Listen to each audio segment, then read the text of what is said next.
The moment Zara Caldwell's cash hit the floor of First Capital Bank, something shifted in the air. $20,000 scattered like autumn leaves right at her feet.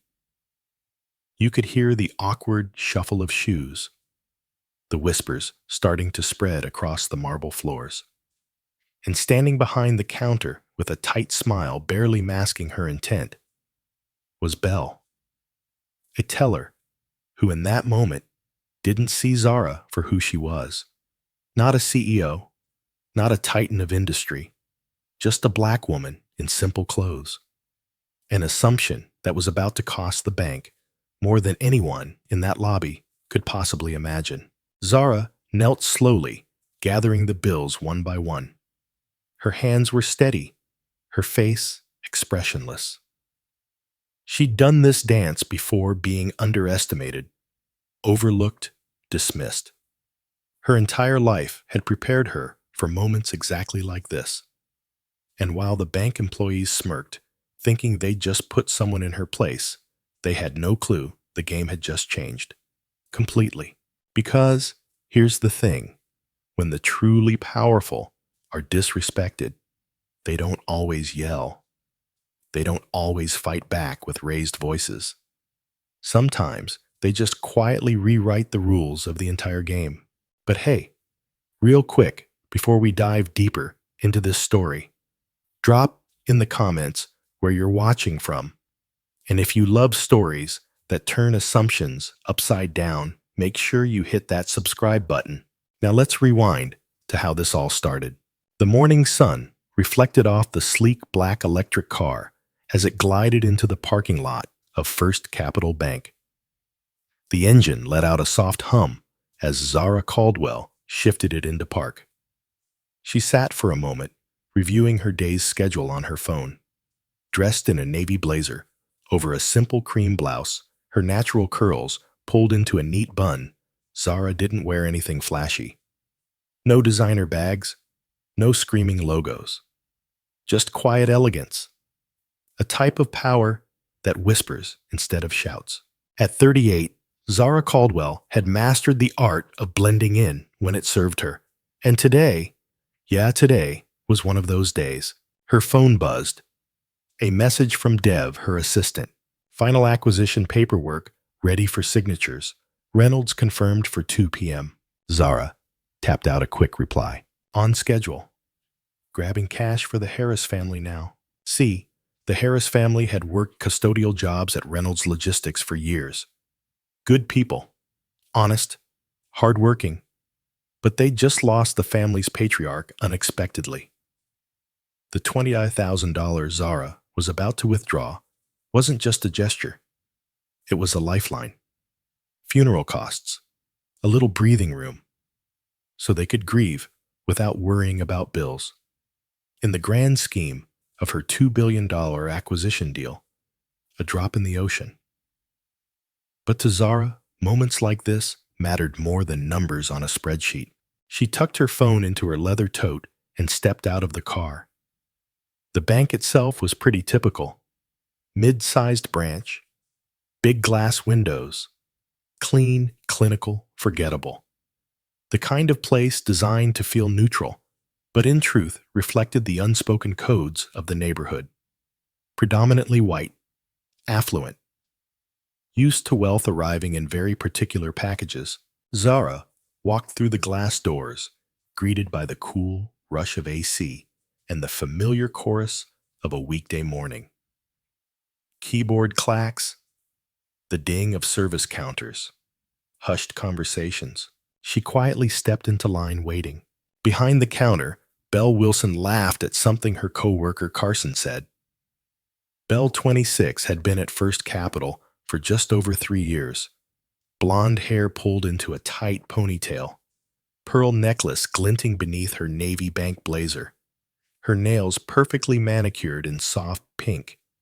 The picture of what the bank probably imagined as their ideal representative. Next customer. Please, Belle chirped, flashing a professional smile that stopped just shy of being genuine. Zara stepped forward. Good morning, Zara greeted. Good morning, Belle echoed, though her smile thinned just a little as her eyes did a quick scan. Blazer, blouse, tote bag.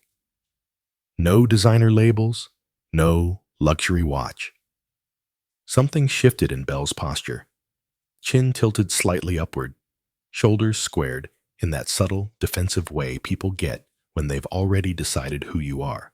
"How can I help you today?" Belle asked.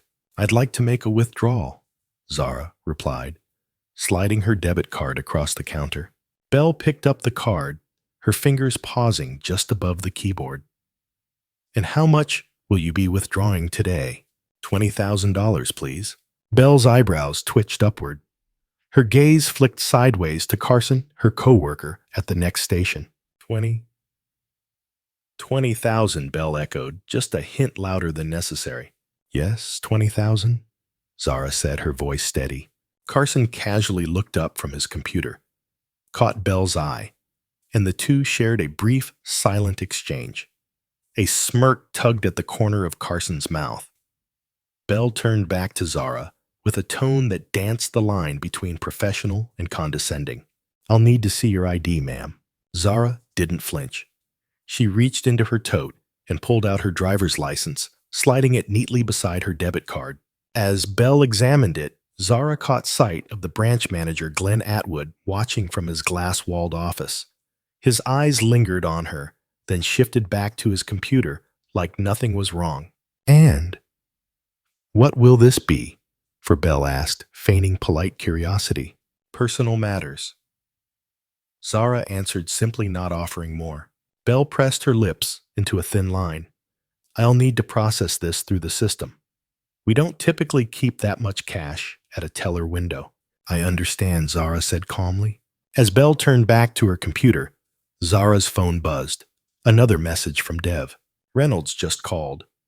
Their legal team wants to discuss a few last-minute terms before signing. Should I tell them you'll be delayed?" Zara typed back quickly. "No delay, I'll be there." Belle noticed the quick exchange.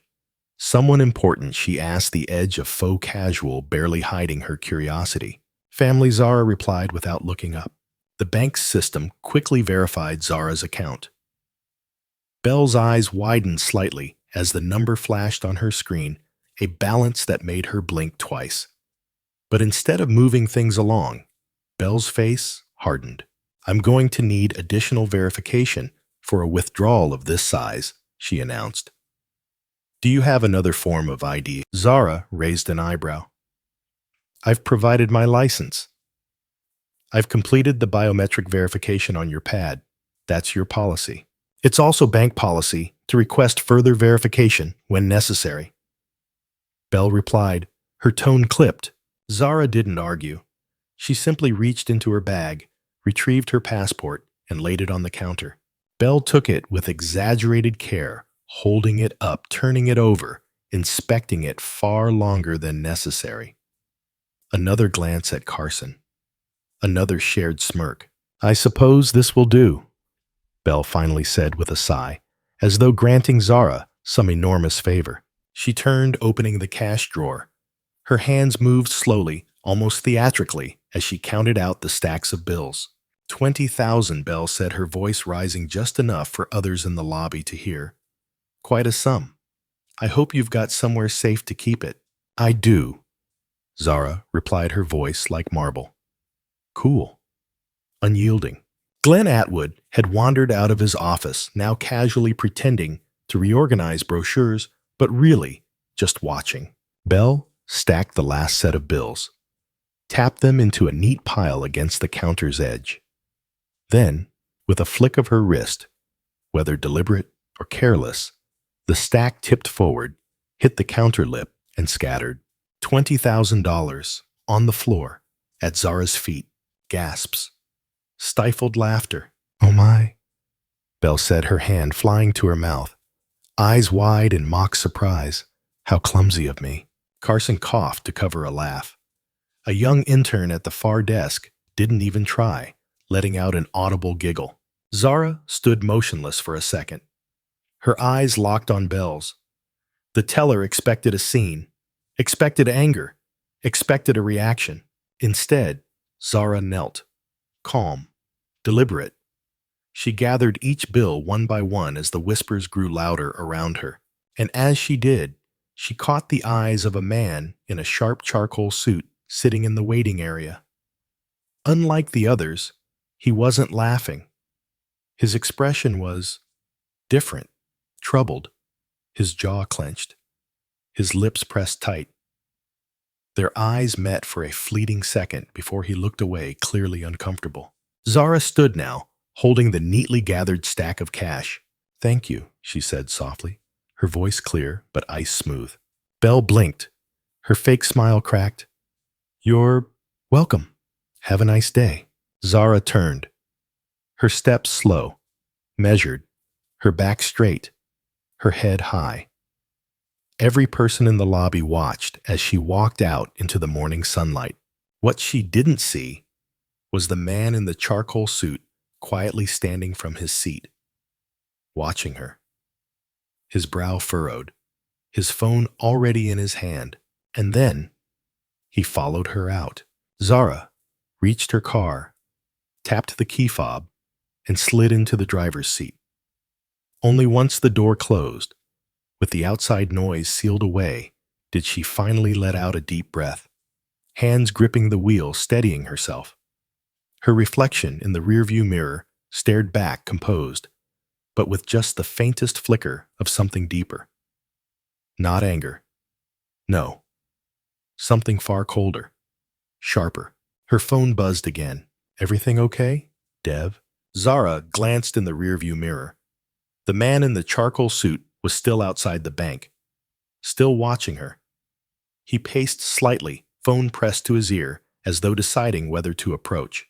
Whatever he wanted, it could wait. Zara fired up the engine, pulled out of the lot, merged into traffic with the same precision she brought to every negotiation, every board meeting, every moment when the world underestimated her. She texted back, "I'm fine. See you in 20. The sleek electric car disappeared down the road, leaving First Capital Bank and its small-minded assumptions behind in the dust. 15 minutes later, Zara's car descended into the private underground garage beneath Caldwell Tower, a 40-story monument of glass, steel, and ambition that stood like a beacon in the financial district's skyline. As she stepped out, a familiar face greeted her. "Good morning, Ms. Caldwell," said Diane, one of the security staff. Her smile was genuine warm. "Beautiful day, isn't it?" "It is," Diane Zara replied with a nod. "And how's your son doing in the new position?" Diane beamed. "Loving it. That internship program you started changed his life. Our whole family's grateful." "He earned it," Zara said, offering a small but sincere smile. "Tell him I expect great things." The private elevator doors slid open, and Zara stepped inside. The ride to the executive floor was smooth silent, apart from the soft chime of passing floors. As the doors opened, sunlight spilled into a reception area wrapped in panoramic glass. The city stretched out in every direction, but front and center stood a frosted glass wall with the company name etched in understated silver, Caldwell Innovations. Beneath it, smaller lettering read, "Zara Caldwell, CEO." Waiting for her, as always, was Dev Thompson, tablet in hand, sharp navy suit. The kind of reliable presence you could set your clock to.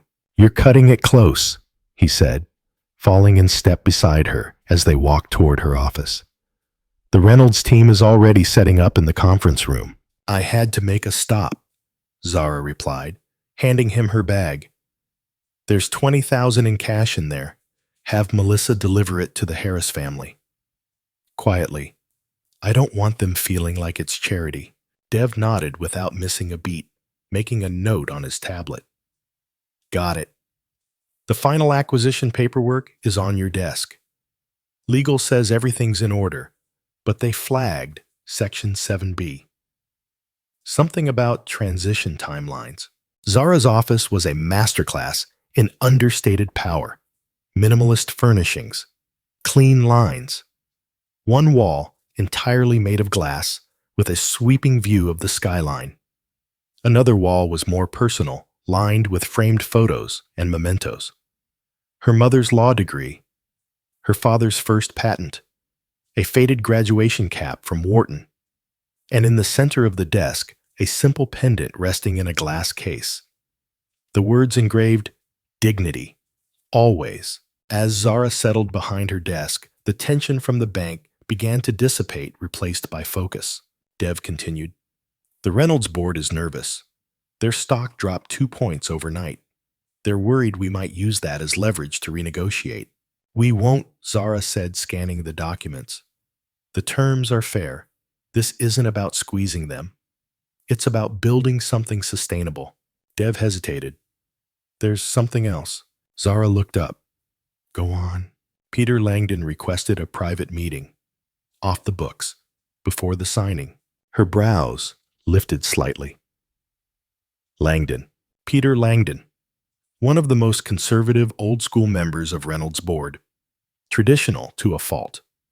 Notoriously difficult to impress.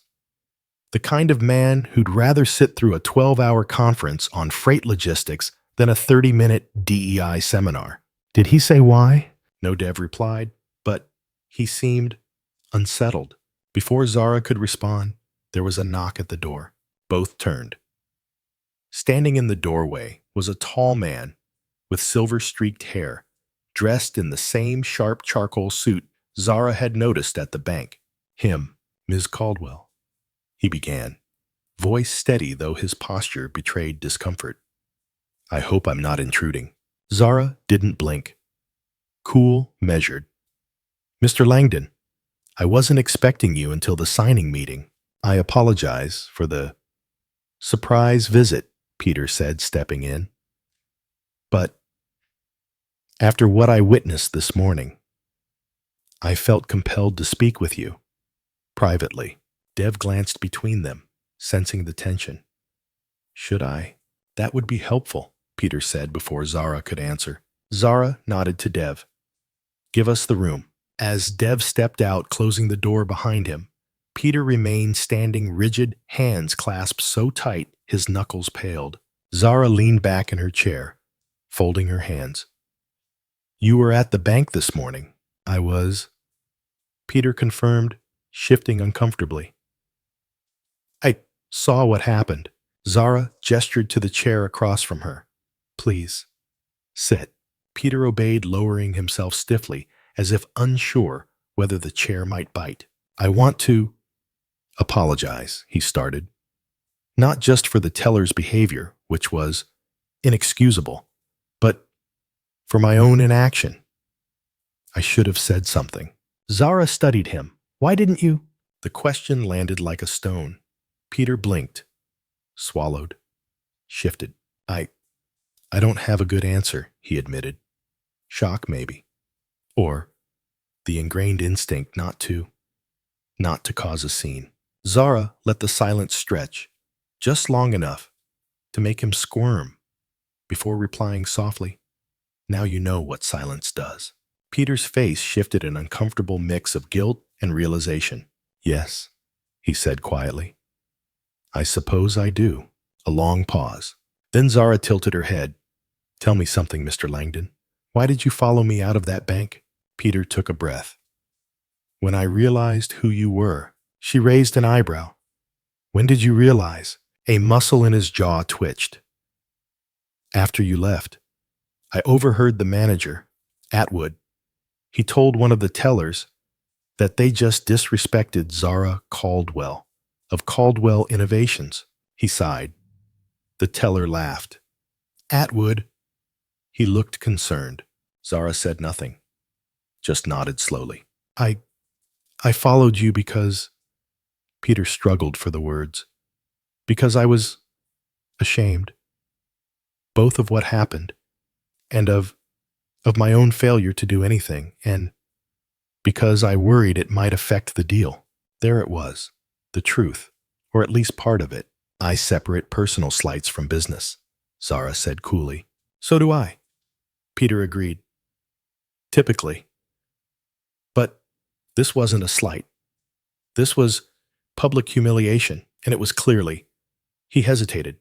"It was clearly about..." "Say it," Zara prompted, eyes narrowing. "Race, gender, perception. Peter finished his voice barely above a whisper. Zara's phone buzzed on her desk, but she didn't look, didn't move. You're not wrong, she said finally. But what happens next isn't about you, or me, or that teller. It's about patterns and consequences. Peter nodded slowly. I understand. At least, I hope I do. There was another pause before he asked, almost cautiously, May I ask, what do you intend to do? Zara leaned back, folded her arms. My job, she replied smoothly.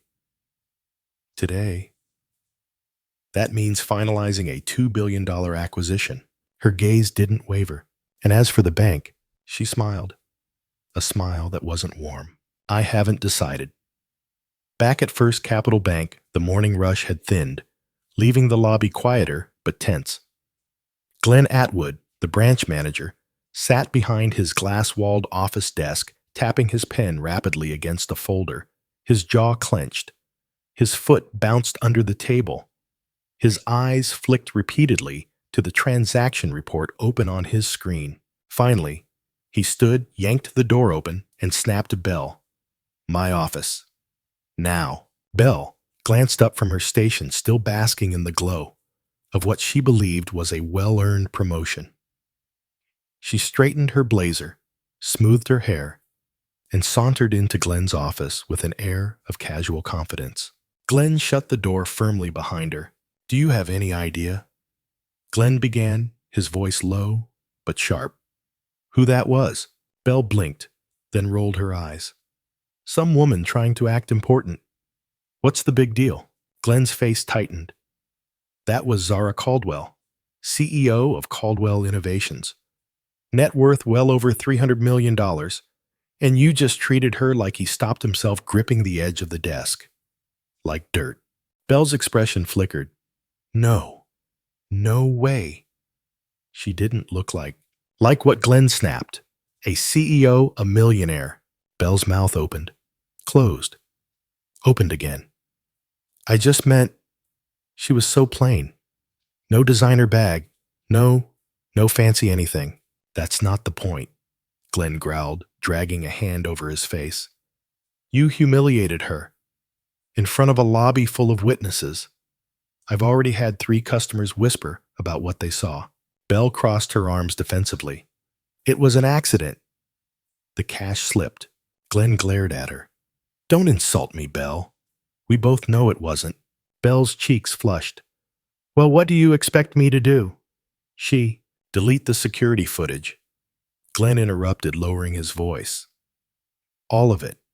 From this morning. Every angle. Belle blinked. Wait, seriously? If she files a complaint, I don't want any record of it. Get it done.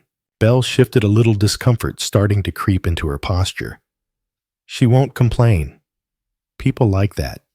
They don't want the attention. Glenn gave her a withering look. Belle, you don't get it. That's not just some woman. That's someone with the power to end careers. Outside Glenn's office, Rosa Martinez, one of the junior tellers, sat quietly at her terminal. She wasn't eavesdropping exactly. She didn't have to. Glenn's raised voice carried just fine through the thin glass. Rosa's heart raced as she processed what she was hearing. She minimized her work screen, opened a secure USB drive from her bag, and without hesitation, pulled up the bank's internal security logs. Footage from the morning. Download. Save. Encrypt. Quiet. Fast. Something told her. This shouldn't disappear. Not this time. Back at Caldwell Tower, Zara stood in the private bathroom off her office, staring at her reflection. Her mind was a storm of memories, emotions, and sharp-focused resolve. She touched the gold pendant around her neck. Her mother's pendant. Dignity. Always. Her mother's voice echoed in her mind, as clear as if she were standing right there. Let them laugh. Let them underestimate you. Let them show who they really are. Until they learn better. A soft knock pulled her back to the present. Zara Dev's voice. Reynolds is ready. Zara opened the door. Dev was waiting, tablet in hand, brows drawn in concern. You okay? After whatever that was with Langdon? I'm fine, Zara said. But I need your help with something else. Dev tilted his head. Okay. A teller from First Capital. Rosa Martinez. She just reached out to me. She has footage from the bank. Dev blinked. Footage of the entire incident, Zara confirmed. I need you to meet with her, verify it, see exactly what's on it. Then we decide. Do we go public or do we stay silent? Dev nodded, tapping the task into his notes. What's your instinct? Zara inhaled deeply. The Reynolds acquisition is going to be massive news. If the bank footage goes public the same day, it could overshadow the entire deal. True, Dev agreed, but sometimes, Zara finished quietly, silence protects the wrong people. Dev exhaled slowly. There's something else. I started digging. First Capital Bank. It's deeper than we thought. Zara raised an eyebrow. How deep? 3 of Reynolds' board members, including the chairman. They sit on First Capital's Regional Advisory Committee. Zara's eyes narrowed. Connections. Exactly, Dev said. This isn't just bad customer service. It's a web. And now, you're tangled in it. Zara leaned back, crossing her arms. Set the meeting with Rosa. And while you're at it, pull every financial relationship Reynolds Logistics has with First Capital. I want a complete map before the signing. Dev nodded, already typing. Across town, in a private corner office, Peter Langdon sat with Thomas Wells, the chairman of Reynolds Logistics. Thomas, a man in his late 60s with snow-white hair and a permanent scowl, listened as Peter recounted the entire bank incident. When Peter finished, Thomas leaned back, unimpressed. So, she was embarrassed, Thomas said, waving a hand dismissively. It's unfortunate, but not our concern. Peter's jaw clenched. It's more than embarrassment. It was blatant prejudice, disrespect. And it happened at a bank we're connected to. Thomas waved his hand again. We don't get involved in private embarrassments, Peter. This is business. Focus on that. And if she walks away, Peter asked. She won't, Thomas replied without hesitation. The deal benefits her more than us. Besides, she's a businesswoman. She won't let personal feelings mess with profit. Peter wasn't so sure. Not anymore. There had been something in Zara Caldwell's eyes. Not anger, not outrage. Calculation. The quiet, focused calculation of someone who fully understood her power and was deciding exactly how to use it. As Peter left the meeting, his phone buzzed with a text from an unknown number. Mr. Langdon, my name is Rosa Martinez. I'm a teller at First Capital Bank. What happened to Zara Caldwell today was wrong. I have proof. I want to help. Please call me if you're willing to stand up for what's right. Peter stared at the message. The choice weighed heavier than any merger, acquisition, or contract he'd ever signed.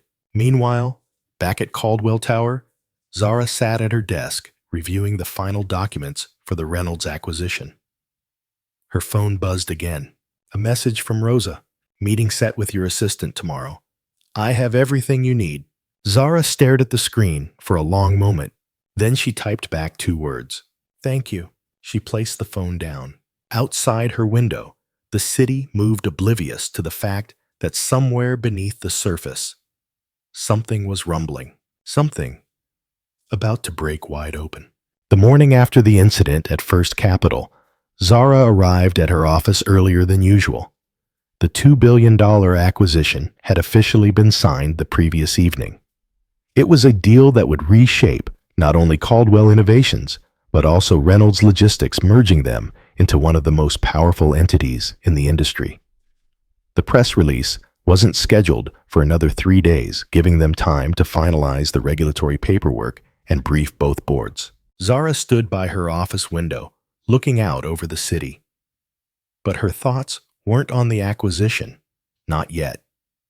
Her mind kept circling back to the bank, to the humiliation, to the laughter that still echoed in the back of her mind, not because it hurt, but because of what it revealed. A knock at the door pulled her attention back. Dev stepped inside, and following him was a young woman Zara recognized immediately. Nervous but determined, Rosa Martinez clutched her purse tightly, her knuckles white against the straps. Miss Caldwell Dev began. This is Rosa Martinez. Zara stood and extended her hand. Thank you for coming, Miss Martinez. Please have a seat. Rosa sat on the edge of the chair, posture stiff, voice quiet. I could lose my job for being here. I understand the risk you're taking, Zara replied, her tone steady but warm. And I appreciate it. Without another word, Rosa opened her purse and pulled out a small flash drive. It's all here. The footage. Everything. Mr. Atwood told Belle to delete it, but I made a copy before they could wipe it. She placed the drive on Zara's desk like it was something fragile and dangerous all at once. What she did to you, it wasn't right. Dev grabbed the flash drive and plugged it into Zara's computer. The screen flickered, and then the footage began to play. There it was. From the wide security angle, the moment Zara walked to the counter, Belle's smirk, the subtle but unmistakable shift in her posture when she saw Zara's attire, the way Carson leaned in with a grin, and then the money. The bills scattering like confetti, Belle's fake gasp, Carson's laugh, the intern's giggle. Then it shifted 10 minutes later. Glenn Atwood storming into his office, gesturing wildly at Belle, his hands slicing through the air, while Belle shrugged and rolled her eyes. No audio, but the body language, it spoke volumes. He knew who you were, Rosa explained, navigating to the clip timeline. He told her. Right there. He said she just disrespected Zara Caldwell. Belle didn't care. She laughed. Zara watched the screen, her face unreadable. Finally, she turned her gaze to Rosa. Ms. Martinez, why are you doing this? Rosa's hands trembled slightly, but her voice was firm. Because it's not the first time. I've seen it before. I've experienced it before. And I've stayed quiet before. She took a shaky breath. But not this time. Not when it's someone like you. Not when it's this obvious. Zara studied her for a long moment before nodding slowly. How long have you worked there? 3 years, Rosai said. Started part-time while finishing my finance degree. I've applied for the analyst program twice. Mr. Atwood always says I'm not quite ready. Zara and Dev exchanged a look. It was subtle, barely a flicker, but it carried a weight of unspoken agreement. What if Zara began folding her hands? I offered you a position here. Rosa's mouth fell open. Wait, what? Entry-level analyst Zara continued. With room for growth based on performance. Someone with integrity like yours is exactly who I want working here. For a moment, Rosa couldn't speak. Her eyes welled with tears. I don't know what to say. Zara gave her the smallest smile. Say you'll start next Monday. Rosa nodded quickly, wiping her eyes. Yes, absolutely. Dev chuckled as he started typing on his tablet. I'll have HR pull the paperwork. As Rosa left with Dev to finalize her offer, Zara sat quietly. The video still played on her monitor, looping the moment the money hit the floor. She leaned back, folded her arms, and whispered to herself. It wasn't an accident. None of it. Her phone rang, breaking the silence. Peter Langdon. Zara debated for a moment, then answered, Ms. Caldwell. Peter began, his voice tighter than usual. I need to speak with you about the bank situation. Zara leaned back in her chair. What about it, Mr. Langdon? A teller reached out to me. Rosa Martinez. She says she has footage. She does, Zara said, evenly unsurprised. Peter sighed. Have you decided what you're going to do? Not yet, Zara replied. Why? Because Peter admitted I've just left a Reynolds board meeting. Thomas Wells dismissed the incident, called it a private embarrassment, said it wasn't our concern. Zara's fingers drummed against the edge of her desk. And you disagree? I do. Peter said, his voice firmer than before. But I'm outnumbered. The board won't take a public stand. Zara let the silence stretch. Thank you for telling me, she said finally. I want to help, Peter offered. Whatever you decide. Zara hung up thoughtful. Her eyes drifted back to the screen, to the paused image of Belle smirking. Meanwhile, at First Capital Bank, Belle was riding high. Glenn had called her into his office that morning to deliver the kind of news that made her week. The regional VP was so impressed with her quarterly numbers. A promotion, effective immediately. Senior teller, a 15% raise. The corner desk. Belle practically skipped back to her new office, pulled out her phone, and started recording a TikTok. Day in the life of a newly promoted senior teller, she narrated, flipping her hair. The camera panned to her shiny new nameplate. Pro tip: efficiency is key. Don't let bougie nobodies waste your time with their drama. By the time she posted it, the video was already racking up views. 50,000 in 2 hours. And one of those views, Zara Caldwell, sitting at her desk, watching it with an eerie calm. Dev stood beside her, jaw tight. She has no idea what's coming. Does she?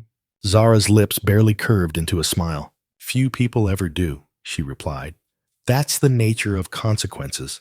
Dev nodded slowly, glancing back at the screen. So, what's our move? Zara exhaled, her tone sharp, decisive.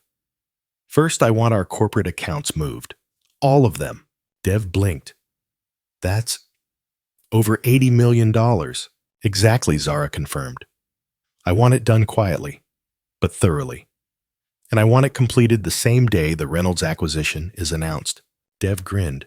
That's going to cause waves. It's meant to, Zara said flatly.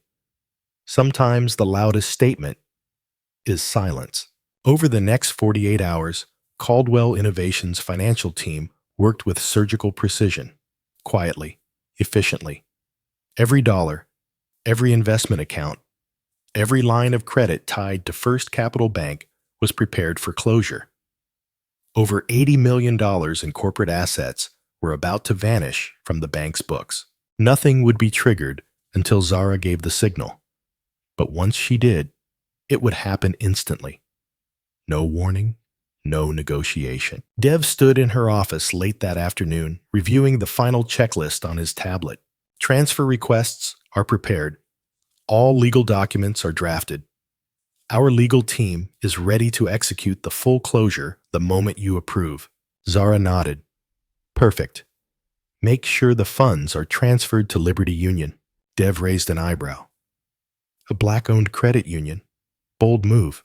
It's not a move, Zara replied. It's a message. Dev grinned, loud and clear. Meanwhile, across town, Peter Langdon paced his office, troubled. The discomfort from the board meeting with Thomas Wells still clung to him. For years, he'd accepted certain realities. Let small injustices slide, because, well, it was just how things were. But after what he witnessed at the bank, after seeing how Zara handled it without raising her voice, without flinching, he couldn't shake the feeling that this time was different. He pulled out his phone, scrolled to a contact he hadn't called in years. Vanessa Harper, senior editor at the Wall Street Journal. He hesitated, then dialed. Vanessa, he said when she answered, I have a story you'll want to hear. The following morning, a growing unease spread through First Capital's regional offices. Something was wrong. Big clients were calling. Not angry, not complaining, but asking for wire instructions, asking for how to close accounts. It was subtle, but the pattern was clear to anyone paying attention. Glenn Atwood sat in his office, nervously refreshing his inbox. His gut told him something was coming. He just didn't know what. Belle, oblivious to the storm brewing, was living her best life. Her TikTok video had passed 100,000 views. Comments flooded in, mostly praise from people who assumed she was offering savvy career advice. She spun around in her new desk chair, smiling at the little gold senior teller plaque on her desk. A notification popped up on her phone. A comment on her video. "Girl, do you even know who that customer was?" Belle frowned. Clicked the username. No profile picture. No posts. Weird. Then another comment. "Oh, honey, this is going to age badly." Belle's stomach twisted. At precisely 10:00 a.m., Caldwell Innovations released the press statement. Caldwell Innovations completes $2 billion acquisition of Reynolds Logistics. Financial media outlets pounced. Stock tickers surged. CNBC ran the breaking news banner within minutes.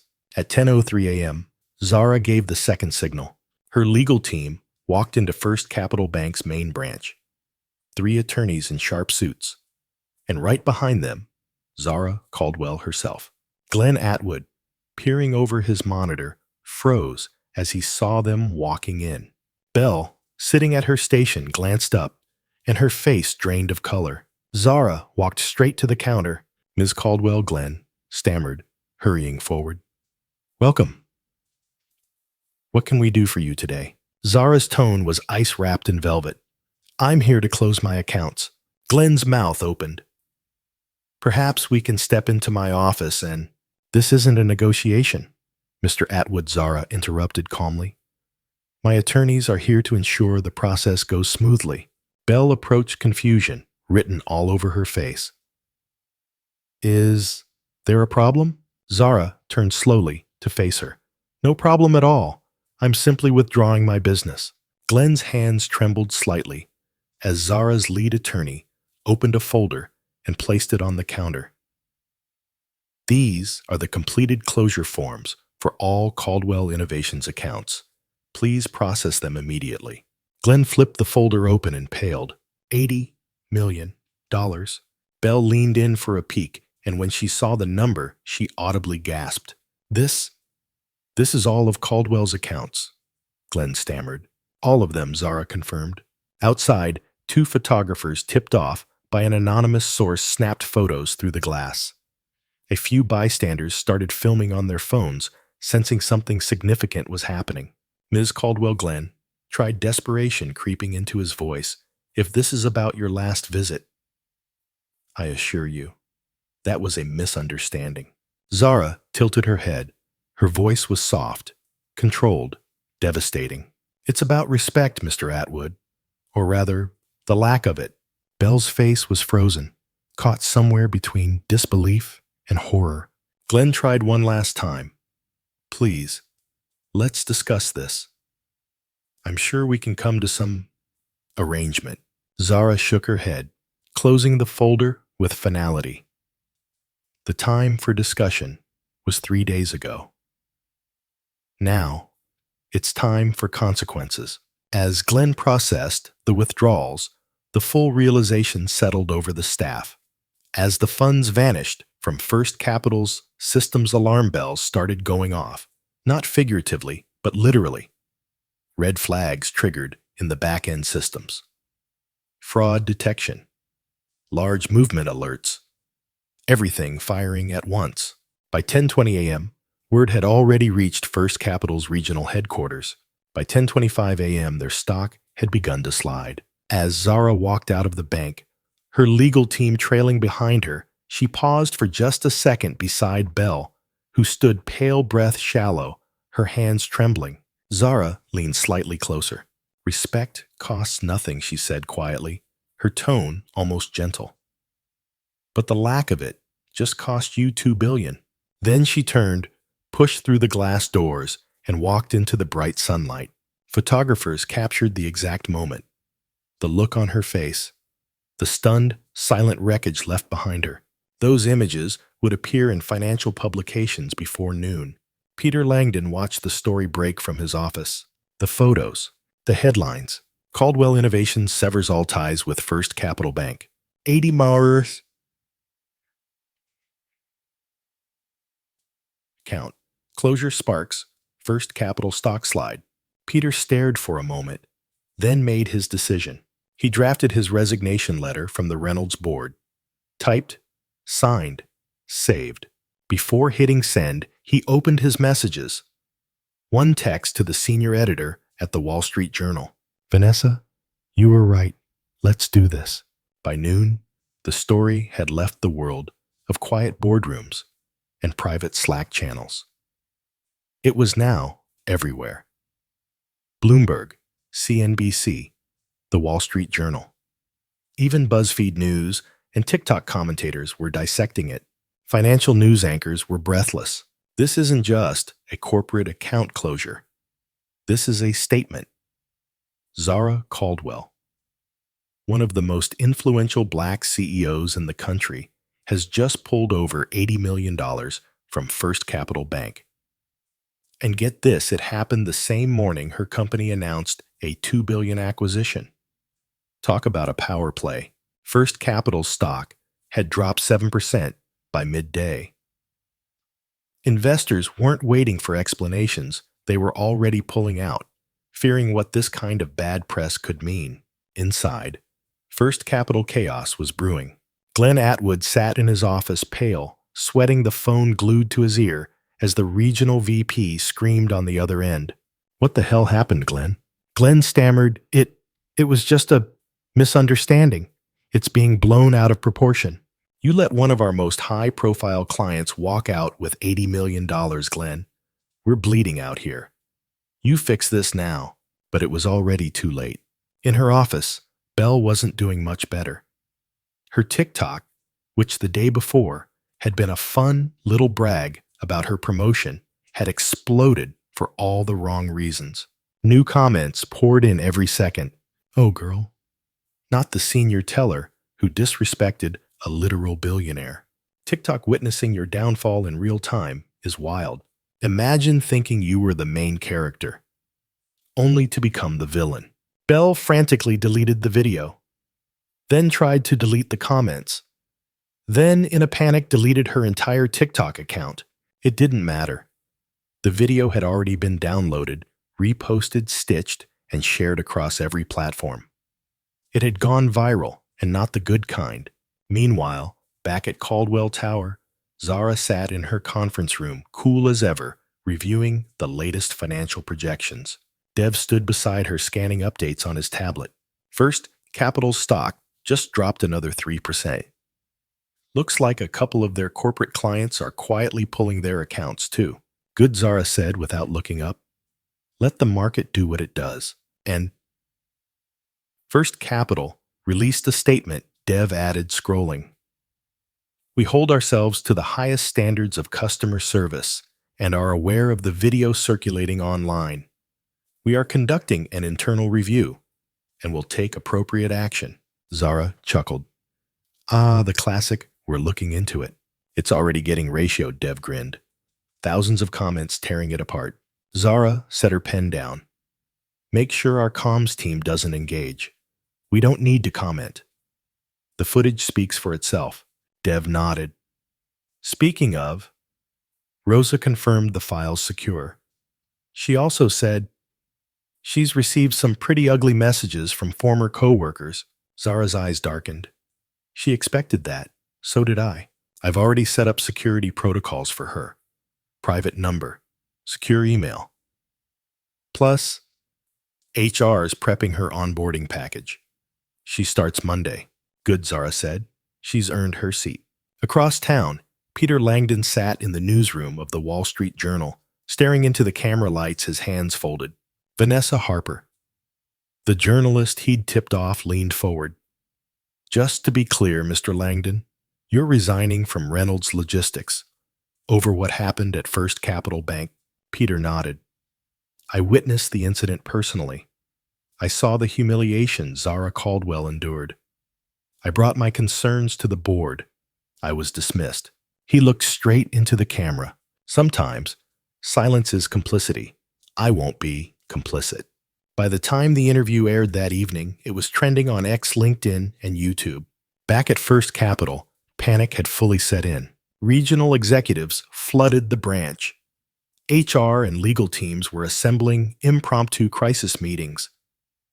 A small protest had formed outside the building, local activists holding signs that read, "Respect costs nothing in banking while black shouldn't be different." The regional HR director, Jennifer Hayes, flipped open a file during her meeting with Glenn and Bell. "Why weren't these complaints addressed?" she asked, her tone ice. Glenn shifted. They seemed minor at the time. Jennifer's eyes narrowed.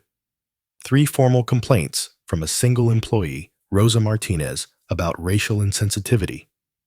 Ignored. Glenn wiped his brow. It wasn't like that. And now, this Jennifer continued sliding a printed screenshot of Bell's viral TikTok across the table. Public humiliation, on camera, a trending hashtag, a stock drop, and corporate clients pulling out. Bell opened her mouth.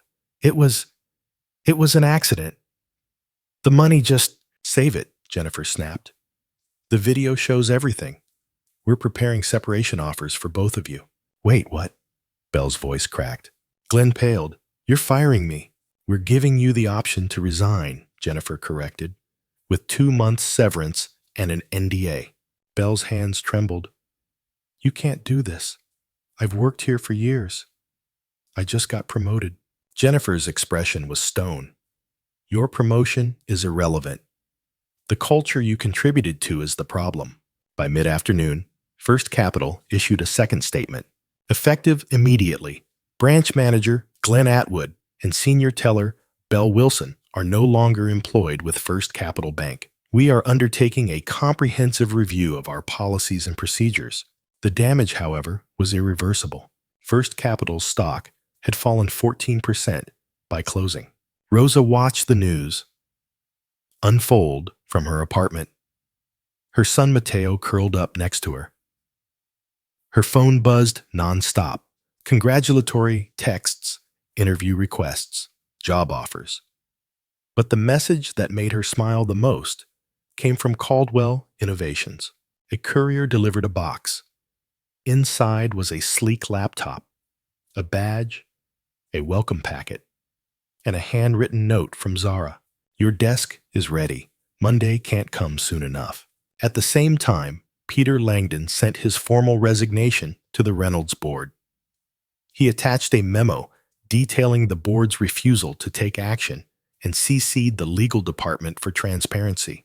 But before hitting send, he made one more call.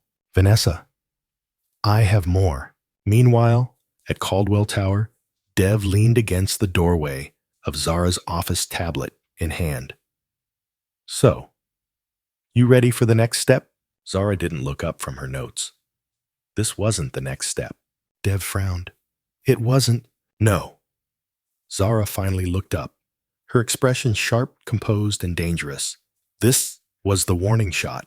The next morning, the world woke up to headlines that weren't just about finance anymore. This wasn't a business story, it was a cultural reckoning. The viral bank incident that's shaking Wall Street. Respect costs nothing. How one sees some CEO quietly reshaped the rules. From humiliation to historic power move, Zara Caldwell's masterclass. Major financial networks scrambled to keep up. Meanwhile, social media was ablaze. Clips of Zara walking out of First Capital, head-high legal team in tow, were everywhere. The hashtag #RespectCosts. Nothing trended worldwide. Zara's inbox was overflowing. Invitations for interviews, requests for keynote speeches, corporate offers, endorsements, collaboration pitches. She ignored almost all of it. At First Capital Bank's headquarters, the fallout had shifted from internal chaos to external disaster. The boardroom was packed with executives and legal counsel scrambling to contain the hemorrhaging. The CFO slammed a folder onto the table. In the last 24 hours, we've lost over $240 million in corporate accounts. 3 major clients closed their accounts this morning. PR is a nightmare, added the communications director. Nothing we post helps. Every statement gets flooded with angry comments. One of the senior VPs buried his face in his hands. We've got reporters camped outside the building, protesters outside 5 branches. The CEO, a man named Charles Whitaker, rubbed his temples. We're offering up Glenn and Bell. They're gone. We're rolling out mandatory bias training. What else do they want? A younger board member, one of the few women in the room, looked up sharply. They don't want an apology. They want change. And frankly, so do our shareholders. A grim silence followed. Legal, Charles snapped. Best case, we settle with minimal lawsuits and hope it fades, replied the legal counsel. Worst case, federal regulators get involved. And we both know there's a paper trail of questionable practices. Get ahead of it, Charles ordered. Fire whoever we have to fire. Cut ties. Rebrand if we must. But stop the bleeding. Across town, Rosa sat in Caldwell Innovations' HR office, signing her new employment contract. Her hands trembled, not with fear, but with disbelief. This was real. Dev leaned against the doorway, watching her with a grin. You good? She looked up, smiling. Yeah, I think I am. You earned this, Dev said simply. This company doesn't just hire talent. It hires character. Rosa swallowed. Thank you, really. He nodded. Welcome to the team. In her office upstairs, Zara reviewed the final transition report for Caldwell's complete financial exit from First Capital. Every dollar had been moved. Every tie severed. Dev stepped in. All done. Clean break. Good, Zara replied without looking up. Let's make sure it stays that way. Dev hesitated. There's something else. Zara finally looked up. Go on. Peter Langdon. He resigned from Reynolds' board this morning. Made it very public. Zara tilted her head. How public? Dev handed her his tablet. On the screen was a Wall Street Journal headline. Reynolds board member resigns over racism scandal. Silence is complicity. Zara scrolled. Peter had given a full interview explaining exactly what happened, what he witnessed, and why he could no longer sit on a board that dismissed it.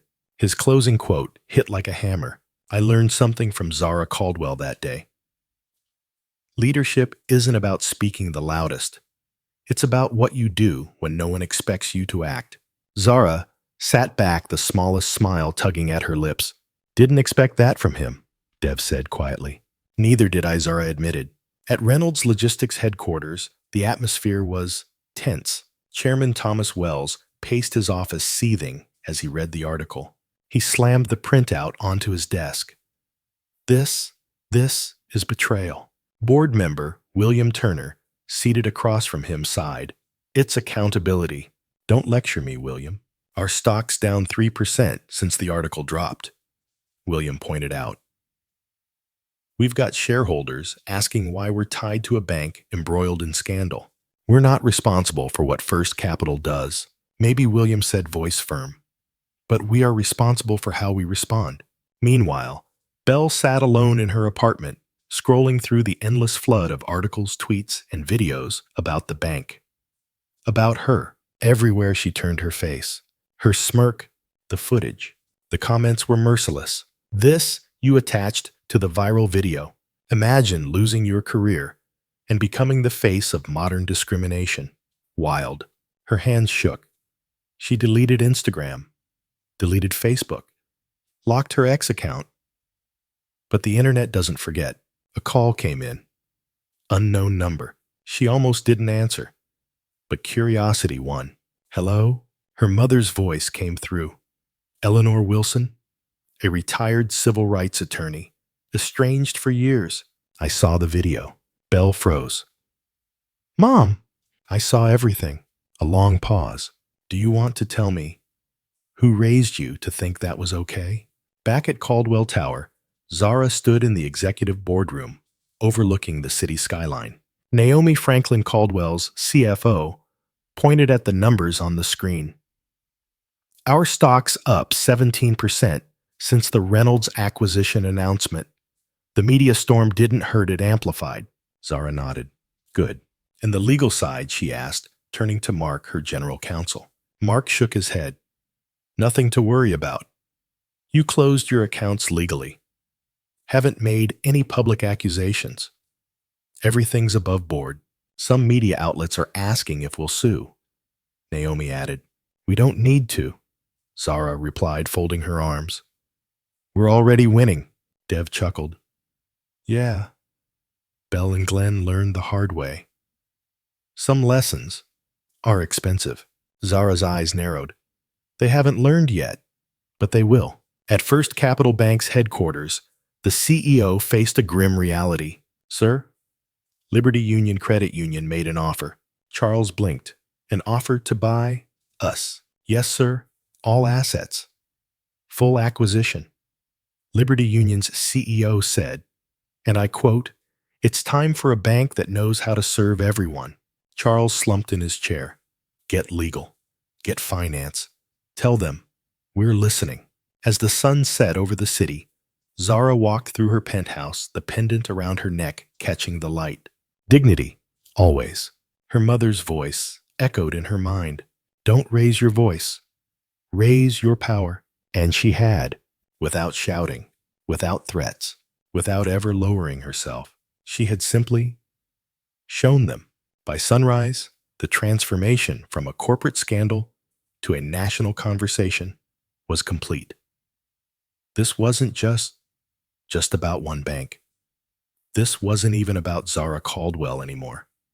It was about what happens when the assumptions baked into a system collide head-on with someone who refuses to play by its rules.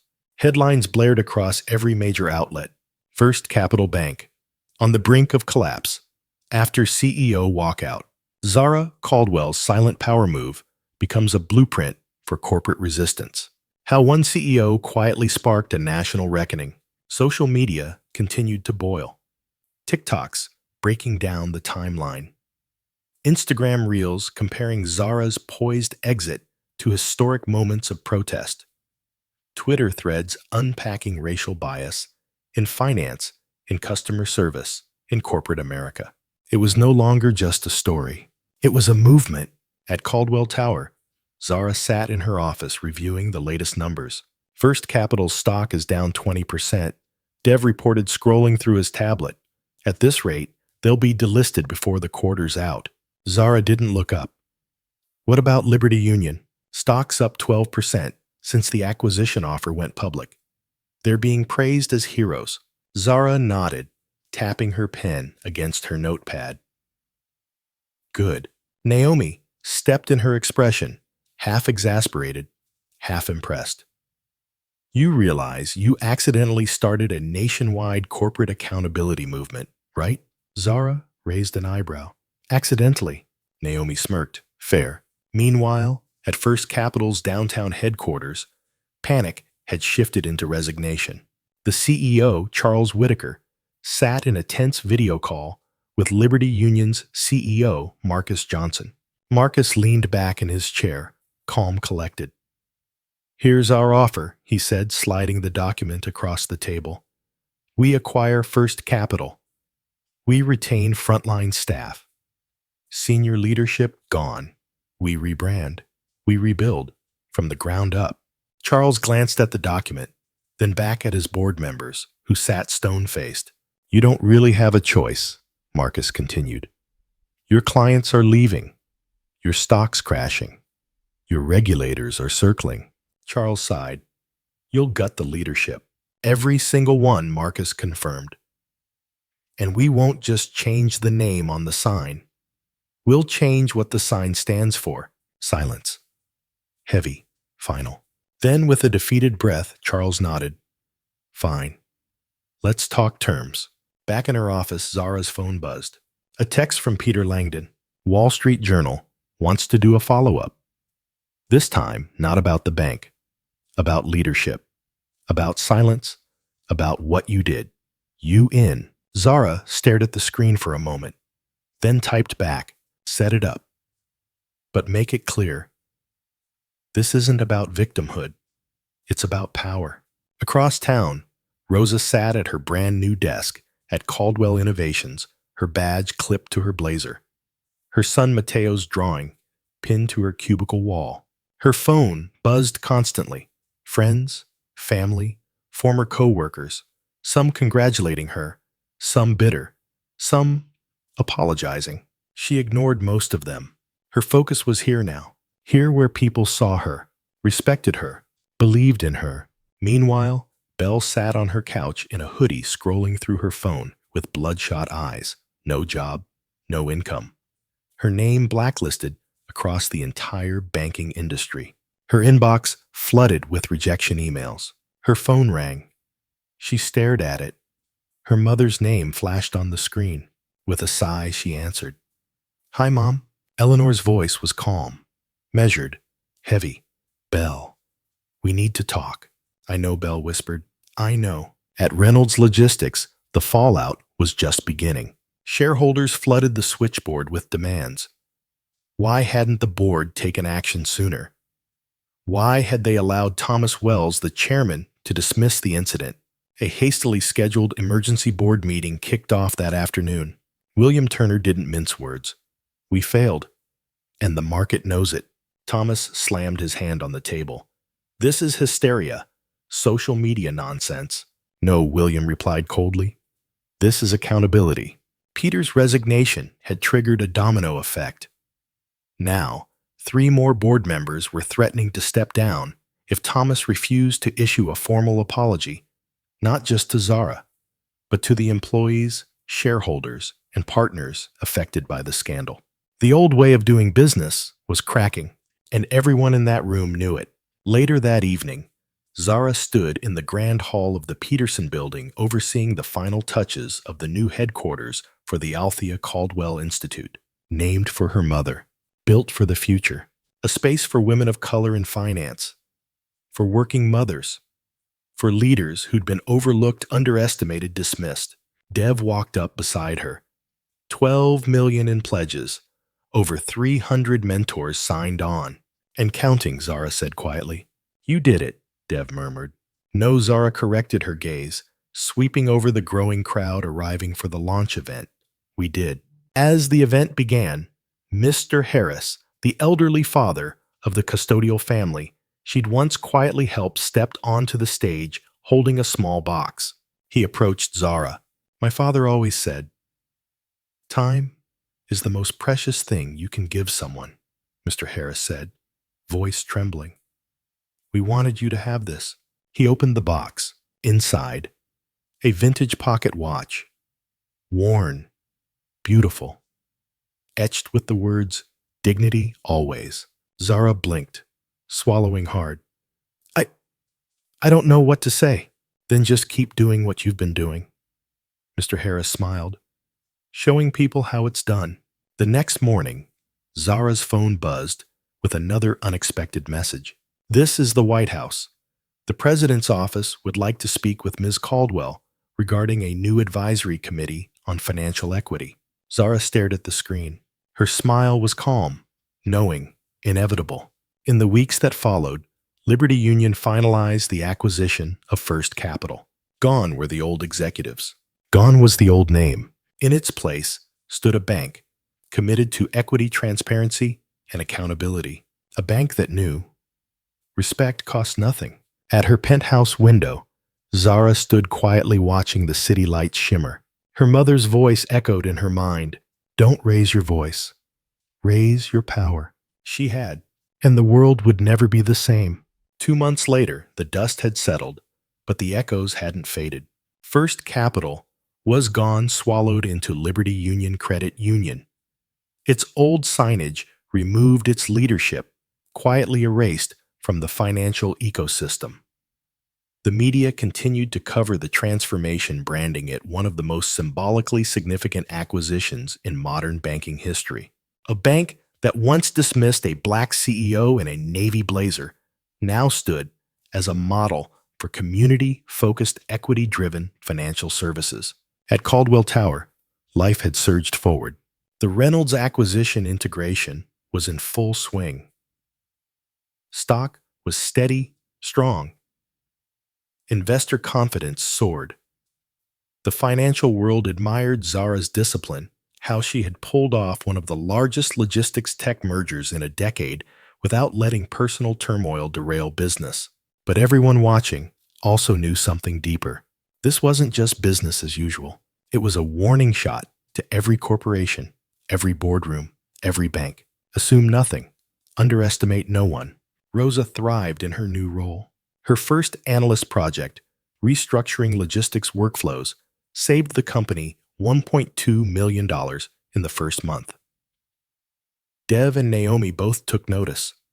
She wasn't just a symbol of a victory against discrimination. She was quickly becoming one of Caldwell's rising stars. Every morning, her 6-year-old son, Mateo, walked into his new school backpack on chin high. His mother's courage had rewritten both their futures. Meanwhile, Belle found herself behind a different counter. Gone were the tailored blazers. Gone was the pearl necklace, the polished nameplate, the title of senior teller. She now worked at a retail store in a neighboring town far from the financial district. Her name tag read simply B. Wilson. No one here cared about her past, at least not yet. But she did. Every rude customer reminded her of herself. Every dismissive glance, every passive-aggressive sigh. It stung in a way she wasn't prepared for. And yet, somewhere deep down, the words her mother had said to her that night, after the scandal, kept circling her mind. Redemption starts when the excuses stop. She wasn't there yet. But maybe for the first time, she understood the direction. At Reynolds Logistics, the pressure became undeniable. The chairman, Thomas Wells, was forced into early retirement, his exit negotiated quietly but firmly by shareholders, no longer willing to ignore how outdated leadership had endangered the company's reputation. A new chairwoman was appointed, a black woman, a former COO, whose first statement to the press made it clear there's a new standard now, one defined by accountability, and anyone who doesn't meet it won't be here. On a crisp Monday morning, a package arrived at Zara's office. No return address. Inside, a framed photo, a mural, a massive street art piece that now covered an entire wall in the financial district. It depicted Zara standing back straight, head high, in that navy blazer, the exact one she wore the day of the bank incident. Around her figure were the words, "Strength in silence. Respect costs nothing." Underneath, a simple signature from the artist Justice. Zara stood quietly staring at the image. Her fingers brushed the frame.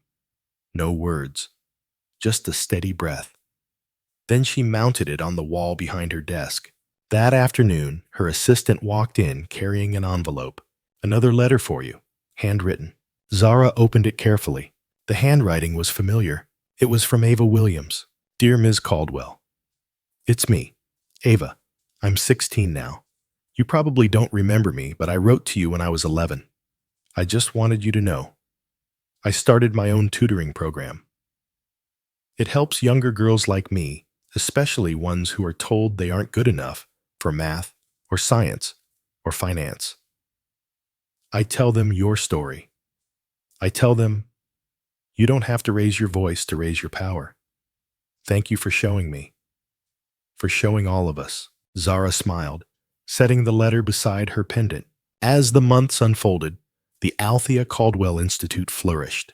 Over 50 women graduated from its first fellowship program, many single mothers, many women of color.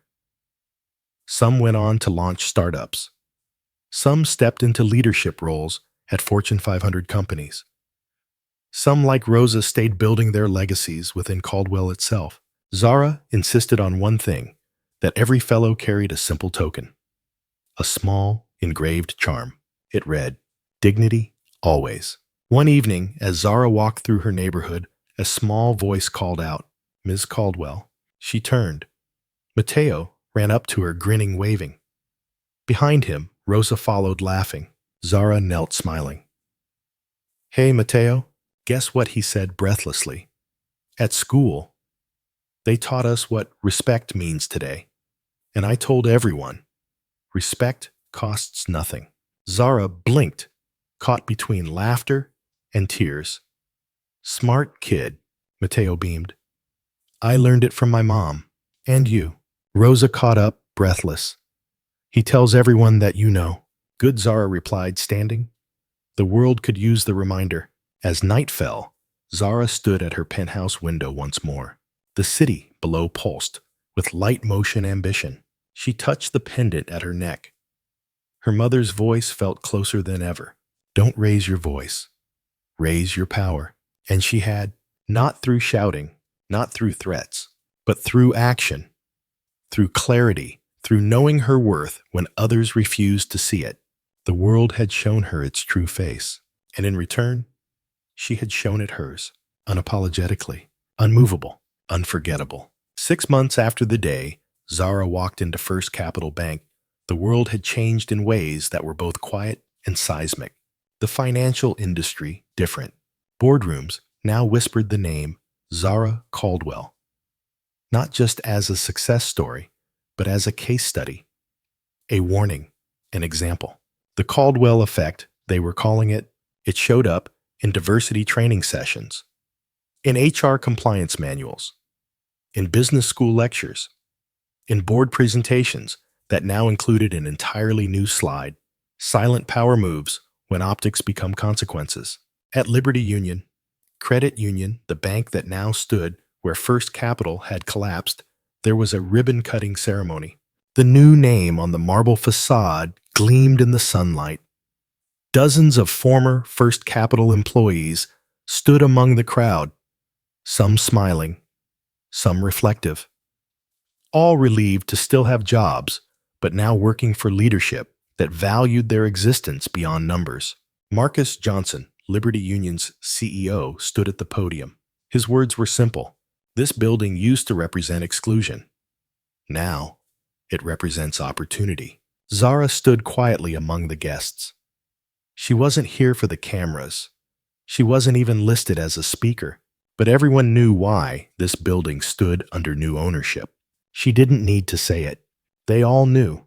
Later that evening, at the Althea Caldwell Institute, the second fellowship graduation filled the main conference hall. Dozens of women, Black, Latina, Asian, Indigenous, stood proud in navy blue sashes. Each one held a certificate. Each one wore the same small pendant.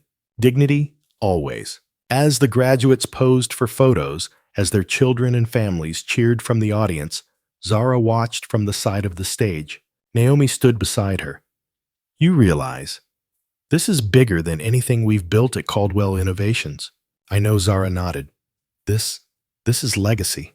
Meanwhile, Rosa stood at the podium, delivering the keynote speech. A year ago, she was a teller.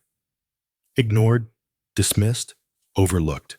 Now, she was a senior analyst, a graduate of the Institute, and a mentor to others. Her voice didn't shake. Courage isn't always loud, she said, her gaze sweeping across the room. Sometimes it's the quiet choice to do what's right, even when no one is looking, even when you're scared, even when the easy choice is to stay silent.